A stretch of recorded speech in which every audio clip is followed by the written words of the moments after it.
Muscles don't just get tight because we're stressed and generally overworking. They get tight for three main reasons. And if we target those three reasons, everything feels a whole lot better. Not just immediately for the short term, but actually for the long term as well. The first reason is your muscles are overworked. Now they can be overworked because they're weak, because of an injury or something like that, or an imbalance within the system. And the other reason they can be overworked is because they are doing a job that is not theirs to do. If something else isn't doing that same job, then the tight muscle will be the one that's taking over and trying to do more than its own job to fulfill that role. An example of this would be with forward head posture or with computer work. The head needs to be held up by something because it's not in its natural position. So the upper traps end up working like tent ropes, these muscles through here, to hold the head up or to attempt to, and that's not their job, so they get tight.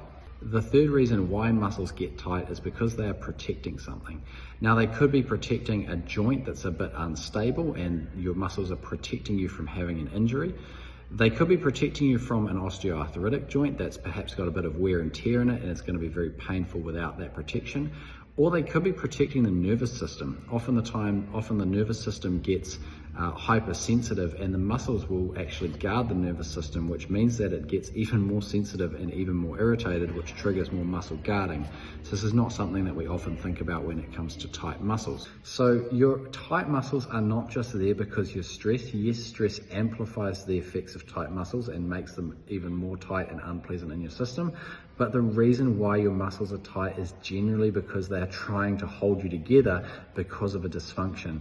So don't just put up with it. Come in, get an assessment, get it figured out. We can write you a rehab plan. We can release everything off, but then it's up to you to, do the work and put in the time to get balance within your system, and we can write a roadmap for you for that.